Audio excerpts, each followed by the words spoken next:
It turned out Tiana had completely forgotten about him. As he entered the kitchen, a wave of heat emitted by the fireplace on the right-hand corner hit his face. There were 2 busy people in the room. Tiana focused on cutting vegetables on the table in the center of the room. Opposite from the door stood a sink, with the dishes left from noon piling on its side. A rather short man by the name of Frederick was standing on a chair to reach for various seasonings, which he threw into a bowl below him. As he noticed Du's arrival, he enthusiastically clapped his hands together, pointed at the fireplace, and commanded him to prepare chicken to be boiled. He responded with a slight nod and walked over while a judging stare from Tiana followed him. Making dinner for the castle's important personas wasn't the most difficult task, since only the king and his 15-year-old daughter were left of the royal family, and most of the advisors preferred to dine alone and therefore had no room to complain what exactly was being served. Rarely important guests visited or a feast was celebrated, so the absence of 2 or more cooks didn't make much of a difference. Still, one of the persons never missed a single shift. Charles was a lanky young man with his curly dark hair tied into a tight knot above his head.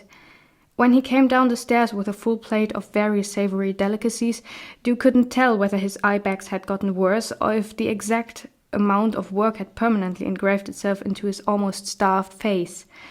Du still hadn't figured out why he did it to himself. The man did his job so passionately that one could think his life depended on it.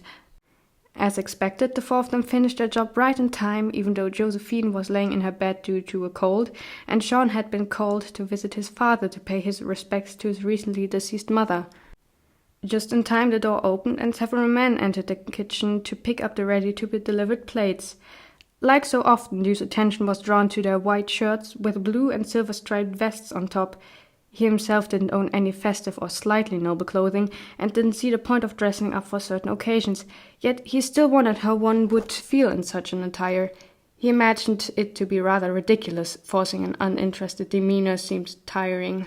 The gazes of the cooks followed the men outside, but then the ringing of something hitting a glass had everyone turn around.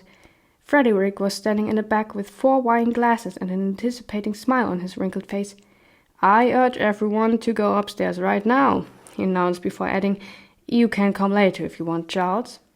The other 2 followed their chef up the spiral staircase on the left-hand back into the room above, not knowing what exactly to expect.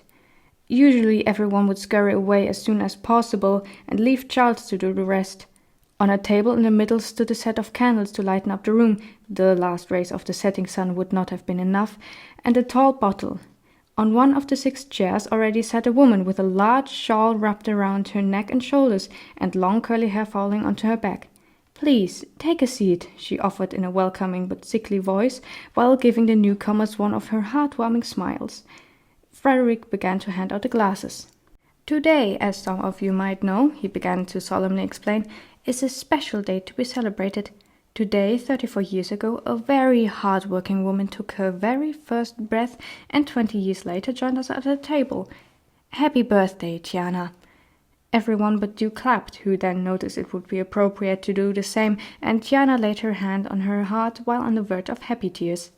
She turned towards the other woman and asked, "Josephine, you got here even though you're sick? For me?"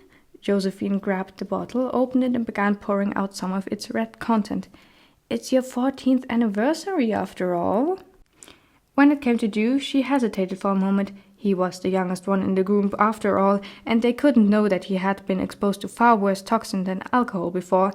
He shrugged and also received a glass. They clinked them to celebrate their colleague before taking a sip. It wasn't as bad as Du had expected, but the immediate warmth traveling through his chest up to his head startled him for a moment. As the second round was being poured out, Tiana started giving a little speech about how her mother had worked at the manor of a noble who spent all his money on parties and other pleasantries. Tiana had followed her footsteps and rose up in the ranks of servants, and when the time came and the royal went broke, her mother had spent all her energy and money to get Tiana to the castle of the ruling royal family, where she was now thriving as much as she could.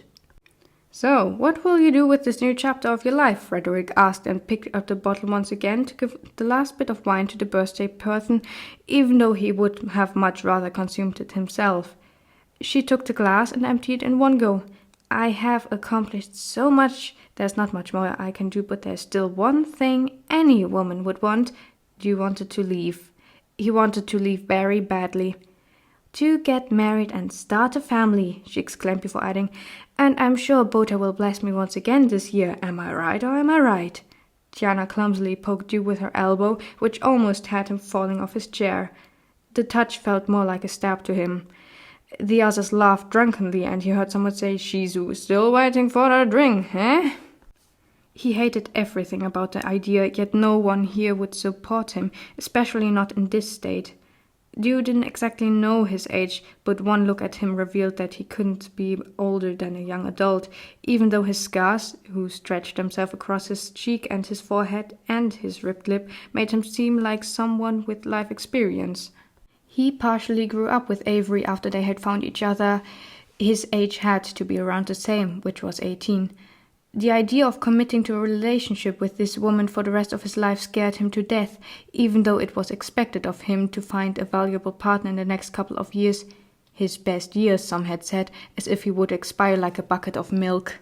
He faked a chuckle. "Young man, that would do the two of us a huge favor," Tiana continued to talk down to him. She was leaning uncomfortably close to his face and almost whispered, "Just think of what it would do to your reputation. The rumors would disappear faster than my father after my mom got pregnant." He was caught by surprise by the last comment. The rumors. Yes, he had heard of them and had noticed weird glances from strangers from time to time when he was walking through the halls and corridors of the castle, but it never bothered him to a point he would agree to what she wanted from him. "Come on, make a move." He stuttered and frantically searched for a way he could get out of the situation without offending anyone. "I have to think about this." He finished his sentence and was about to stand up, but she took his hand and pulled him back onto his chair. "Of course you say that. Just know that I won't be waiting for long. Silence can also be an invisible yes." The rest of the night felt like it was never ending. Luckily for him, they dropped the topic, and as Charles entered, the atmosphere took a calming turn. When the second bottle was finally empty, he felt it to be the appropriate time to leave. It wasn't like the others were sober enough in the head to pay much attention to the absence of one of the less important members. He practically deflated as he let himself fall into the softness of his bed. The silver of the moon barely spent any light through the winter clouds. It was probably freezing cold because of the thin windows and the absence of a warm fire, but the after effects of the red drink made him forget about that. He lay awake for less than an hour, while blurry images rushed through his mind without a pause, until they were interrupted by a clicking sound from the door. A pair of pink eyes looked at him through the newly opened door. "Not asleep yet?" Avery whispered and closed the door behind himself as quietly as possible. Dew nodded, unsure whether or not his roommate could actually see it. He heard as he walked towards the desk and put down the sword and hung the blue piece of clothing over the backrest of the chair. Then he laid down on Dew's left side as usual, where he would not hinder him whenever Dew was standing up early every morning to prepare a breakfast he himself didn't get to take a bite from. "Did something happen? You look haunted," Avery asked with concern. There was a moment of silence until he replied with a sarcastic chuckle, "Tiana happened, and I couldn't leave without getting one of Frederick's iconic slippers to my head." The other immediately understood. Avery always knew what the woman did and why. Dew was vulnerable in her eyes, and he hated it. "Why? Did she lock the door as well?" Avery replied in a more serious manner. "No, but—" Dew didn't finish the sentence.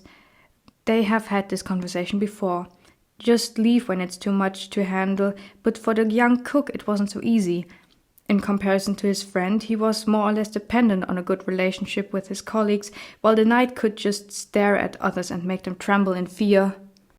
"Since you you can't listen to the advice given to you, how about this?" his friend began. "I found a lake not too far from here. We could get there in about 30 minutes or less. In case there are some more social gatherings that prevent you from taking care of yourself. You offered to take me to the lake, but only if I leave earlier." "Got it." You finished the proposal. On one hand, he was excited. Since he started working at the kitchen, he barely had gotten any chance to go swimming, and his Merling side still was craving a large body of water to explore. On the other hand, he was annoyed at how well Avery managed to convince him to go against the social norm he tried so hard to fit in. Is that a yes? Avery didn't even try to hide his mischievousness. Dew groaned. Fine, you win.